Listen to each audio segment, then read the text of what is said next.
magnetismo prático, ou que nós chamamos de passe, é a vivência prática dessa ciência. Para eu fazer o que Allan Kardec acabou de propor, eu preciso ter um estudo teórico disso. O estudo teórico está na obra básica de Allan Kardec, pode passar, Lucas, que começa nos livros que a gente conhece como básico, mas como aqueles outros que muitas vezes são até desconhecidos, o que é o Espiritismo Principiante Espírita, Viagens Espíritas e, sobretudo, os 12 volumes de Revista Espírita. Esses 12 volumes de Revista Espírita têm feito muita falta ao movimento espírita. Porque na Revista Espírita a gente vê a evolução do pensamento de Kardec, o nível de tratativas que ele tinha com os espíritos, como ele observava tudo que na época existia, fosse a favor ou contra o espiritismo, e ele leva a conclusões magistrais, inclusive praticamente ratificando tudo que já era bem estabelecido e certo, continuou bem estabelecido e certo até o fim. Outras coisas ele mudou, e ele mudou porque ele percebeu que não tinha ido no melhor caminho. Por exemplo, quando ele disse que não havia possessão espiritual. Tanto que ele desqualifica a possessão e chama de subjugação em O Livro dos Médiuns. Mas no Evangelho, que veio logo a seguir, ele recupera o sentido de possessão.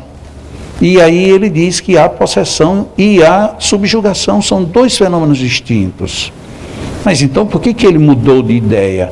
Quando a gente lê Revista Espírita, a gente descobre que por possessão era um atributo essencial dirigido a um tipo específico de espírito demoníaco.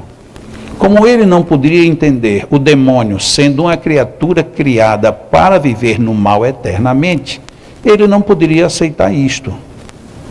Então ele qualifica agora novamente o que seria a possibilidade de um espírito fazer possessão, e a partir daí volta a aceitar a teoria da possessão. Só que a gente lê e nem percebe isso, que houve uma mudança, como teve outras mudanças ao longo da codificação.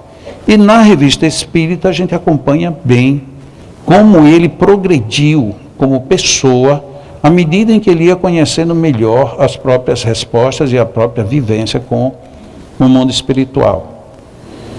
Na realidade, o estudo teórico do magnetismo e da parte espírita deveríamos conhecer na obra do senhor Allan Kardec. E a outra parte, nesses senhores que nós vamos ver agora aqui com o Lucas. O primeiro deles, Mesmer. Mesmer escreveu vários livros, e Paulo Henrique de Figueiredo, daqui de São Paulo, escreveu um livro sobre Mesmer, em que ele colocou o conjunto dos livros que Mesmer tinha escrito, neste único volume. Esse livro esgotou, e esgotou não foi bem porque o público espírita comprou. Esse livro esgotou muito mais porque o público não espírita comprou.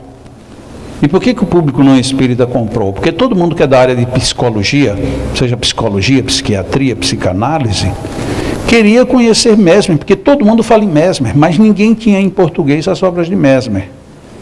Quando o público não espírita, que está interessado nisso, soube, foram lá e cataram os livros. E os espíritas, que somos normalmente lentos, quando a gente foi procurar nas livrarias, já não existia mais. Teve problema com a editora, acabou a edição e ficou esse livro em suspenso. Estivemos com Paulo Figueiredo agora recentemente, ele disse que estava programado para neste mês de outubro sair uma nova edição. Depois ele disse que não sairá mais, provavelmente vai sair no começo do ano. Mas então é sinal de que daqui até o começo do ano que vem a gente vai voltar a ter o livro de Mesmer. E se alguém quiser um conselho, se você souber que esse livro saiu, adquira, nem que seja para você fazer consultas eventuais. É um livro precioso, tem todo o conjunto da obra de Mesmer. Ora, se esse livro de Paulo Figueiredo, ele surgiu, se não me falha a memória, há 8 anos, 8, 9 anos no máximo, imagina, nós passamos 150 anos, então, fazendo uma ciência sem conhecer o pai da ciência, sem conhecer o que ele escreveu, o que ele fez, como ele pensou, como ele discutiu esse assunto. Então já começamos a fazer uma ciência de uma forma capenga. Depois do Deleuze, depois do Mesmer, vamos, Lucas, aí nós temos aqui um primeiro grande seguidor dele, que foi o Marquês de Ponsegui. Aquele Prosseguir é considerado como o pai do sonambulismo. Mas quando a gente ouve essa palavra sonambulismo, a gente diz logo, isso não tem nada a ver com a gente. Mas tem, porque Allan Kardec, quando ele estudou os estados de emancipação da alma em O Livro dos Espíritos, ele consigna de que o estado de sonambulismo está dentro dessa sequência que ele coloca: sonhos, dupla vista, sonambulismo, êxtase, letargia, catalepsia. E ele discorre de uma forma até bastante segura sobre o sonambulismo. E a gente deixou de fora. Aí vem Marquês de Prosseguir, publica alguns livros. Esse foi o mais importante dos livros do Prosseguir, que foi publicado no Brasil pela primeira vez há 4 anos. Há 3 anos. Quer dizer, faz 3 anos que a gente teve a oportunidade de ter o primeiro contato com o pai do sonambulismo. Mas e que ciência a gente está a fazer então? Depois desse, aí nós temos o próximo, que foi chamado pelo senhor Allan Kardec de O Sábio. Isso é impressionante. Allan Kardec chama um homem de sábio, louva a obra desse homem, diz que de todos os magnetizadores, de todos os que ele conheceu, foi o homem mais nobre e o homem de maior generosidade que ele conheceu, Deleuze. O livro Magnetismo Espiritual, que foi publicado pela FEB durante muitos anos, a base técnica daquele livro foi em cima desse livro de Deleuze. Esse livro também tem 3 anos, 4 anos que foi publicado. E quando ele foi publicado em português, ele foi publicado muito às pressas, porque era para fazer parte do evento do 6º Encontro Mundial de Magnetizadores Espíritas, que aconteceu na Bahia. E aí o livro, a primeira edição, saiu, a gente pensou até que nem fosse vender, porque tinha muitos erros, inclusive erros de digitação. Mas quando menos se esperou, o livro tinha desaparecido, acabou o livro. Aí já saiu agora uma 2ª edição, agora já melhor revisada, já o texto já melhor colocado, já está esgotado. Eu trouxe ali, eu acho que talvez um dos últimos exemplares que tinha lá na editora. Um livro que, entre outras coisas, fala de sonambulismo agora de forma prática, como fazer, como induzir, que técnica usar. E além disso, ainda tem um capítulo inteiro só dedicado a como tratar as dores das pessoas. Esse livro o Meio Espírita não traduziu. Mas baseado no quê? Ninguém sabe. Ninguém sabe o que levou o Espiritismo, ou o movimento espírita, a deixar Deleuze de lado. Um homem que Allan Kardec chama de sábio. Então tem alguma coisa errada. Ou Allan Kardec não era bom da cabeça, ou não somos nós. Porque não faz sentido. Então, de repente, temos ali um livro que é magistral, esse livro. O livro foi escrito, vamos aqui em números redondos, há 180 anos. E só agora vem ser traduzido para o português. Tem algo estranho nisso tudo. Depois de Deleuze, temos um outro que foi o maior divulgador do Espiritismo, foi o homem responsável pelo maior volume de obras, foi o homem que foi dirigente da maior sociedade de magnetizadores da França, foi o homem que dirigiu a revista de magnetismo, que foi o maior documento que o magnetismo já teve na história, Barão de Poté. Barão de Poté, Allan Kardec coloca: o mundo ainda prestará honrosas e justas homenagens a este homem, pelo bem que ele proporcionou à humanidade. Era para esse livro ter sido traduzido há muito tempo. O primeiro livro foi traduzido há 5 anos, que é aquele marronzinho que está ali em cima. Foi traduzido por um centro espírita da cidade de Pelotas. E foi uma tradução, de fato, caseira, que foi lançado por ocasião do 4º Encontro Mundial de Magnetizadores. Aí 2 anos depois surgiu o magnetismo animal dele em 12 lições. Porque de Poté ele lançou esse mesmo livro em 7 lições. Primeira, segunda, terceira edição em 7 lições. A partir da 4ª edição foi para 12 lições. O que foi que deu em Barão de Potê? Simples. Barão de Potê era amigo, primeiro professor e depois colega do senhor Allan Kardec. Porque Allan Kardec era magnetizador há 35 anos. Ou seja, eles se conheceram de perto. E Allan Kardec tenta influir junto a Barão de Potê as implicações do mundo espiritual no magnetismo, que Barão de Potê rejeitou, de saída ele foi contra. Mas quando a gente pega esse livro, vai ver que nos capítulos finais, o Barão de Potê ele não fala em espiritismo, mas ele fala de todas as influências do mundo espiritual na ação magnética. Allan Kardec referencia esse homem, e esse homem não era traduzido. E aí agora, eu acho que há 2 anos, surgiu um terceiro livro traduzido dele. Mas os mais importantes livros de Barão de Potê são exatamente esses 2, esse da capa marrom, Manual do Estudante Magnetizador, e o Tratado sobre Magnetismo Animal, que é um volume grosso, mas um livro delicioso, porque aí a gente parece que acompanha o progresso do magnetismo.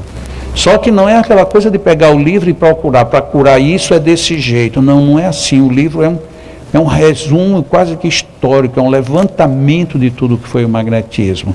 E no final, aí bem afinado com a gente, o envolvimento do mundo espiritual. Então, um progresso dentro da própria linha do magnetismo com o advento do espiritismo. Livro traduzido há pouco tempo. E depois temos mais, podemos passar, que foi lançado este ano, Charles Lafontaine, o livro A Arte de Magnetizar. Foi lançado em abril deste ano, por ocasião do 9º Encontro Mundial de Magnetizadores Espíritas. E quem foi Lafontaine? Foi o magnetizador mais corajoso que teve, e foi o magnetizador que tinha um potencial em comum no olhar. Neste livro, A Arte de Magnetizar, ele não fala da força do olhar dele. Ele fala das práticas dele, principalmente para curar cegueiras, surdez e mudez. Foi um homem tão corajoso que ele ia para auditórios na Europa, auditórios que na época chegou, dizem os historiadores, a ter 2.000 pessoas, e ele não levava nenhum único paciente. Ele convocava pela imprensa que médicos levassem seus pacientes e fossem assistir à cura. Imagina que coragem. E chegavam então os médicos com os seus pacientes e ele começava a curá-los num teatro. Foi tão violenta a ação dele que na cidade de Veneza um delegado mandou que ele fosse embora de Veneza e com um documento, que tudo tinha que ter um edital. O senhor vai embora daqui porque se o senhor continuar curando desse jeito, o senhor vai ser mais do que Jesus Cristo. Imagina que nível de reconhecimento. Ele procura 2 embaixadas, entra com uma solicitação para ir ao governador, para o governador mandar baixar o edital do delegado. E aí o governador autoriza que ele fique, mas manda de novo um novo documento. O senhor pode permanecer em Veneza o tempo que o senhor quiser, desde que não faça surdos ouvir, nem mudos falar, nem cego ver. Pronto, desde que você faça isso, você pode continuar em Veneza. A gente diz assim, mas isso é um absurdo. Mas esse absurdo acontece na nossa casa espírita. Se alguém começar a curar e entrar na nossa casa, diz, não, se você quiser continuar na casa, você continua, desde que você não cure. Porque é um fenômeno que mexe lá dentro da gente. Quando a gente ouve assim, tem um grande médium de cura, raramente tem um centro espírita de fato apoiando. Ele termina tendo que fundar uma casa para poder se sustentar, porque as casas não sustentam. E se você é um magnetizador, sangue de Cristo tem poder, venha em nome de Jesus. Eu já estava avisado, né, Lucas? Eu já sabia. Agora, pronto. Belzebu se aquietou.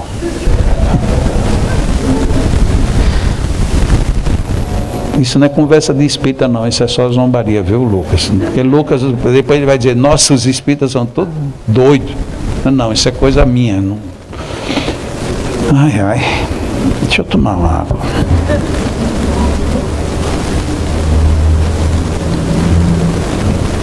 Nós temos essa dificuldade de lidar com esses fenômenos, porque eles incomodam. Mas espera aí, quer dizer então que naquela casa você... Não pode. Não, mas e como é que é lá? Não, a nossa missão é outra. E parece que faz medo, dá vontade de você fugir. Agora imagina um La Fontaine que fazia isso num teatro. Ele tinha mais, era que ser expulso da cidade. Então esse livro aí, surgiu este ano, em abril.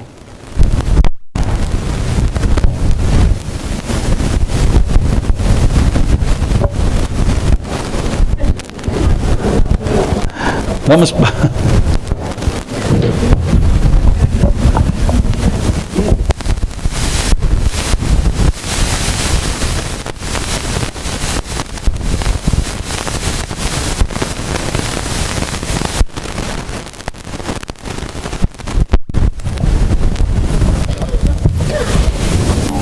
Todo técnico de eletrônica sabe que quando nada resolver, uma fita resolve. Não é não? Estou certo?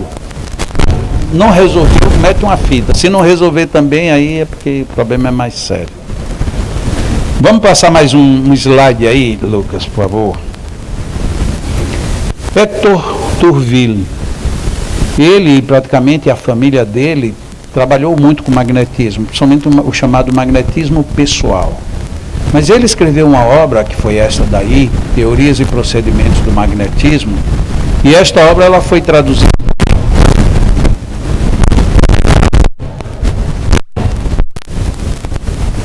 Não fui eu. Não, mas é porque o aparelho ele sofreu uma queda.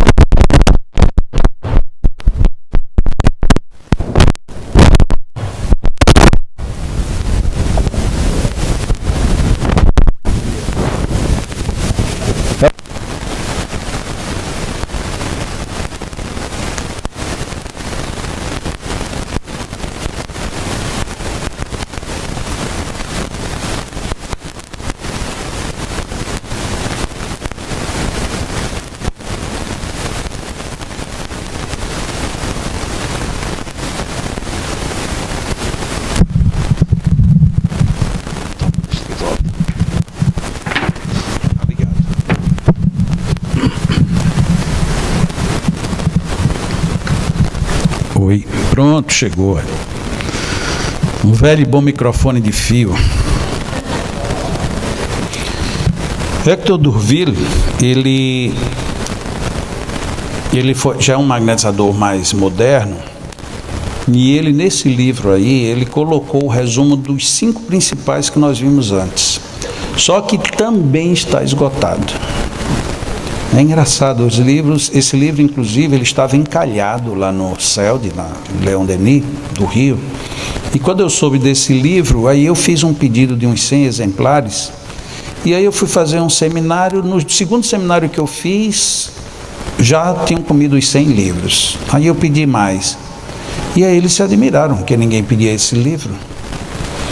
E aí eu pedi, sei lá, 200, 300, e daqui a pouco os livros acabaram. Quando eu quis mais, ele disse, acabou. Eu disse, mas você não tinha tanto? Mas de repente o público começou a comprar. Eu acho que o pessoal começou a ver por conta da internet, assistir no YouTube, e aí eles fizeram a segunda edição. Um livro que já ia sair da linha. Aí eles fizeram a segunda edição e já esgotou. E eles agora estão naquela, vai publicar de novo ou não? Eu publicaria, se fosse meu, já estava com ele publicado, porque nas 205 páginas iniciais, ele faz um resumo das obras de Mesmer, do Barão de Potter, de Puigcercin, de La Fontaine e de Deleuze.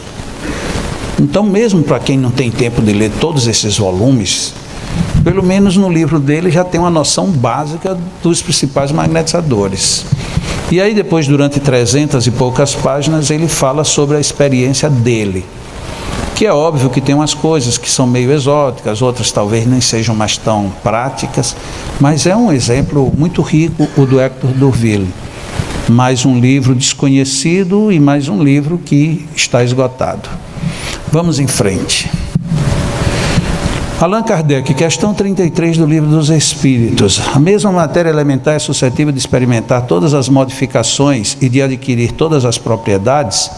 Bem, se vê que é uma pergunta bem objetiva de Allan Kardec. Ele queria saber lá no início das coisas, como é que surge tudo? Quer dizer, de uma única matéria elementar, pode surgir tudo? Ou, em outra questão, teriam outras matérias elementares? E os espíritos responderam de acordo com a próxima lâmina. Sim. Pode passar aí, por favor, Lucas? Sim. E é isso que se deve entender quando dizemos que tudo está em tudo. Aparentemente uma resposta essencialmente lógica. Tá bom, então tudo nasceu de uma única matéria elementar. Só que essa expressão tudo está em tudo é uma expressão muito grave, que é uma expressão do holismo. E que hoje, por conta dos grandes avanços, principalmente no campo da medicina, a gente vê que isso se aplica muito bem, da medicina e da física. Porque em tudo está tudo. Tudo pode e deve ter vindo, de fato, de uma matéria elementar, lá para trás. O que teve de mais notável é que Allan Kardec pegou essa resposta e disse um comentário, que nós vamos ver o comentário de Allan Kardec. E aí já mostra como ele se dirigia de uma forma muito rica. Este princípio, que é o princípio de que tudo nasceu de uma matéria elementar única e que, portanto, tudo está em tudo, explica o fenômeno conhecido de todos os magnetizadores. Portanto, na sua época isso era conhecido. E que consiste em dar-se, pela ação da vontade, a uma substância qualquer, a água, por exemplo, propriedades muito diversas. Oi, mas que Allan Kardec veio fazer aqui? Ele perguntou à matéria elementar se ela poderia produzir tudo. Sim, pode. Aí Allan Kardec vai para a água magnetizada. Observação. No meio espírita não existe água magnetizada, existe água fluidificada. E olha, isso tem gerado uma confusão. Quando eu digo que a água magnetizada é que é o certo e que a fluidificada, em princípio, não existe, o pessoal pega ar, fica todo mundo nervoso com isso. Mas não pode. Mas o nosso centro já tem isso, o nosso centro já tem 112 anos. E agora você vem me dizer, não sou eu que estou a dizer. Vamos ver depois quem foi que disse. Allan Kardec chama de água magnetizada. Eu queria até aqui estabelecer mais uma referência para a gente ter isso em mente. Existem duas coisas na vida em termos espíritas, duas. Uma é espiritismo, a outra é movimento espírita. Era para uma ser a extensão do outro, infelizmente não tem sido assim. O movimento espírita cria as suas opções, os seus caminhos, e aí entra nos problemas humanos da pior forma possível, ou seja, é desse jeito porque eu gosto. E quando a gente não gosta, aí joga a culpa inclusive no mentor, foi o mentor que quis. Ou seja, é um mentor não espírita a dirigir uma casa espírita. E a gente não aceita isso. Não aceita assim, não aceita que isso não deveria ser desse jeito. E aí o que acontece? Para atender a uma coisa, a gente sacrifica a outra. Então, no Espiritismo, quando eu digo Espiritismo, estou falando em Allan Kardec, não existe uma única oportunidade, umazinha só, em que Allan Kardec tenha falado de água fluidificada. Ele nunca falou essa expressão, nunca. Mas no movimento espírita não se fala de água magnetizada, só tem água fluidificada. Aí fica a pergunta, é a mesma coisa ou não? Porque se for a mesma coisa, a gente fez algo errado. Allan Kardec diz, a gente dá nome novo para coisas novas. Pô, mas se isso não é novo, isso já existia, para que um nome novo? Quem está querendo esconder o quê? Ou você está querendo dizer o que com isso?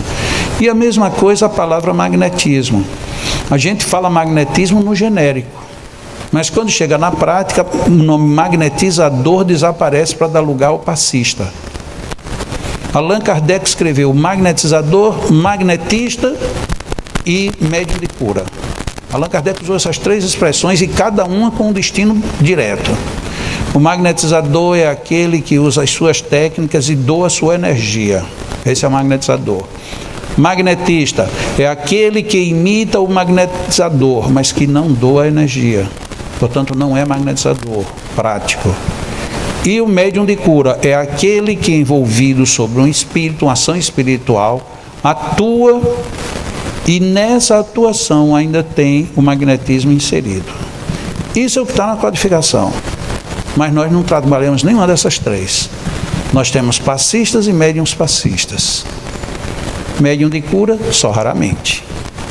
Então a gente foge completamente da base de Kardec. E aí fica bem estabelecido que existe espiritismo e existe movimento espírita. E infelizmente um parece que não se casa com o outro. Se fosse só isso, era simples, mas tem muito mais coisas. A gente trocou vontade por boa vontade.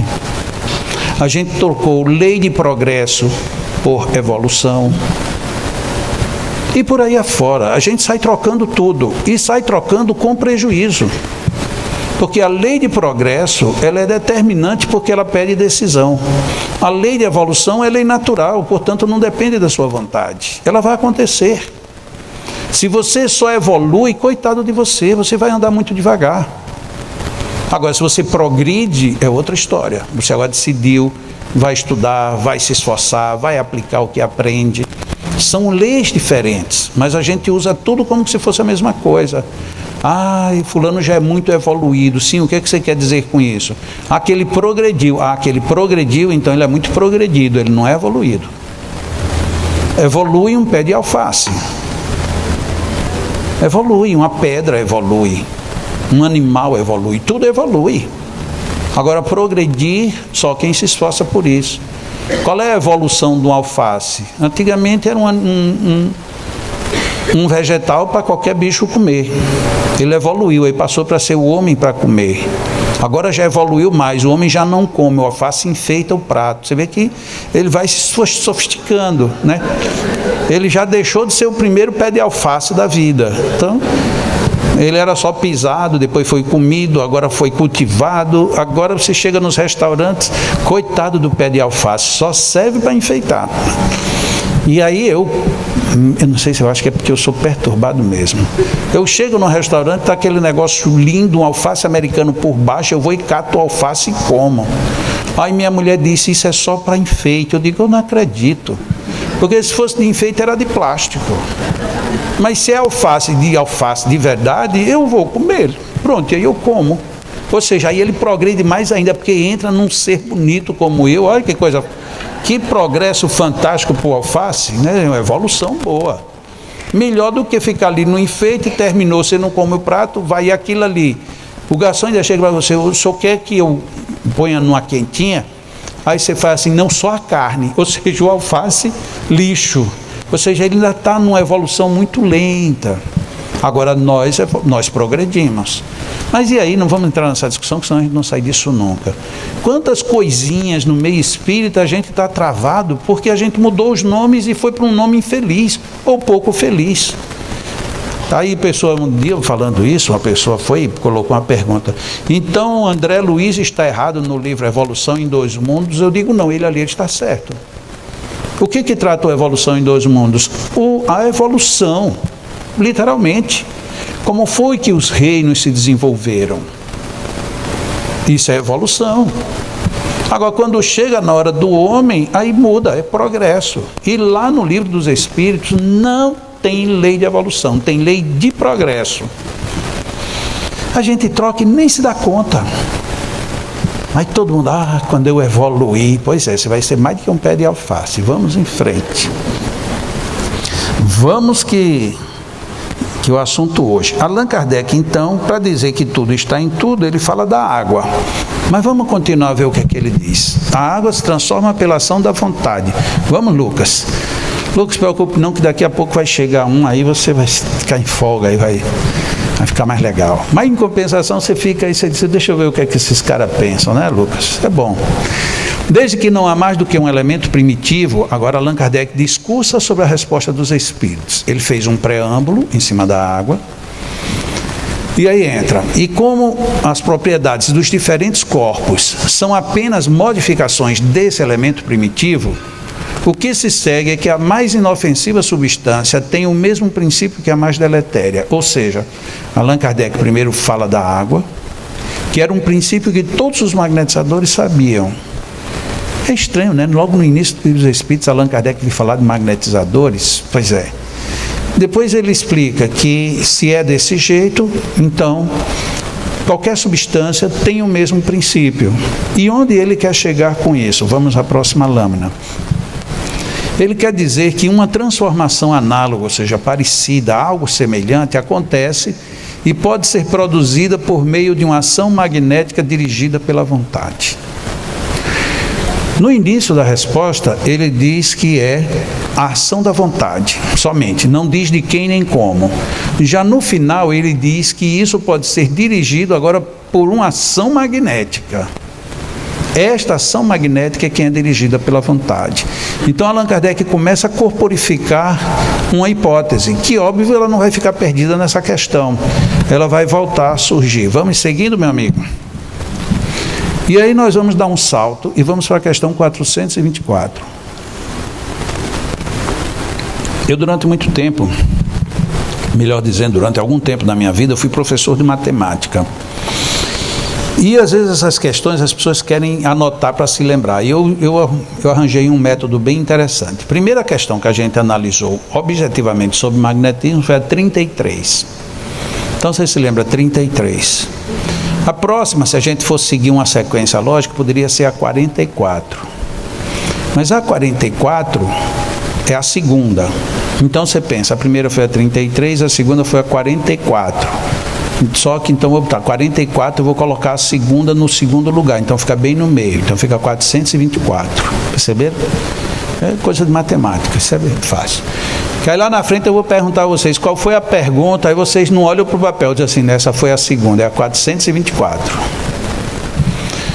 Por meio de cuidados dispensados a tempo, podem reatar-se laços prestes a se desfazerem e restituir-se à vida um ser que definitivamente morreria se não fosse socorrido.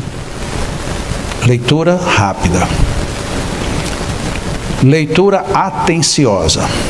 Por meio de cuidados dispensados a tempo, já mudou a acentuação. Então, Allan Kardec queria saber uma coisa bem objetiva. Podem reatar-se laços prestes a se desfazerem, ou seja, o laço está se desfazendo. E se restituir à vida. Agora ele chegou onde ele queria. Então, quer dizer, pode-se a gente agindo a tempo, uma pessoa que morre não morre, a gente poderia fazer algo, e se não fosse feito, essa pessoa definitivamente morreria. Olha que Allan Kardec fez uma pergunta toda cercada, cercou os espíritos. Eu quero saber isso, a pessoa morre ou não morre? Eu posso fazer alguma coisa e que se eu não fizer essa coisa, essa pessoa morre? E os espíritos responderam, sem dúvida. E todos os dias tendes a prova disso. Hoje será mais fácil, porque hoje com as UTIs que a gente tem, a gente sabe. Mas naquela época não tinha. Então os espíritos estavam falando a respeito de alguma coisa. E essa alguma coisa é o magnetismo, em tais casos, constitui muitas vezes poderoso meio de ação, porque restitui ao corpo o fluido vital que lhe falta para manter o funcionamento dos órgãos. Uau! Na questão 33, Allan Kardec inseriu o magnetismo. Na questão 424, são agora os espíritos que estão tratando do magnetismo. O magnetismo constitui muitas vezes, portanto não são todas as vezes. Ele constitui um poderoso meio de ação. Por quê? Porque o magnetismo é quem restitui o fluido vital a um ser que definitivamente morreria se não recebesse aquilo. O que nos arremete para uma expressão muito comum no meio espírita, se chama moratória. Fulano morre, não morre, mas de repente ganhou uma moratória. Quem foi que deu a moratória? Os espíritos. Mas peraí, os espíritos estão a dizer que são os encarnados que dão continuidade. Por quê?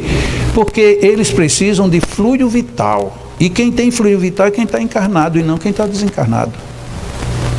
Então, na hora da gente fazer com que alguém tenha um ganho de vida física, precisa ter alguém para doar fluido vital. Através de quê? Do magnetismo. A ação magnética. Muito bem, vamos em frente. Questão 483, também está na sequência, essa é a terceira pergunta. Depois de 44, a gente poderia dizer 4 mais 4 dá 8. Então vai 4, 8, 3. Pronto. Colocou a terceira no lugar, está lá no lugar do terceiro. Perceberam? 33, 424, 483, não é lógico? Matemática é bom por isso. Qual a causa da insensibilidade física que se observa em alguns convulsionários, assim como em outros indivíduos submetidos às mais atrozes torturas? Allan Kardec lidava e já sabia de um fenômeno que era comum na época. Pessoas entravam em convulsão coletiva. Não era alguém entrar numa convulsão, eram várias pessoas. Então uma pessoa entrava em convulsão, outra pessoa se aproximava, entrava em convulsão, e outra chegava, entrava em convulsão, e aí esse fenômeno se alastrava. E ele queria saber a razão disso. Na Revista Espírita ele comenta vários casos de convulsões coletivas, onde o mais famoso é o de Saint-Médard, que era um cemitério que há na França. E Allan Kardec pergunta isso, por que alguns não sentem nenhuma dor? Mas a convulsão dava dor, não a convulsão, mas o que acontecia, as pessoas caíam, se batiam, se machucavam, e às vezes caíam com o corpo todo, quebravam um braço, uma perna, dente, fratura na cabeça, tinha de tudo, e as pessoas não sentiam a menor dor. Por isso que Allan Kardec queria saber de onde vinha essa insensibilidade. E a resposta dos espíritos foi essa aqui. Em alguns é exclusivamente efeito do magnetismo, que atua sobre o sistema nervoso do mesmo modo que certas substâncias. Em alguns, portanto nem todos. Em alguns era um magnetismo. E esse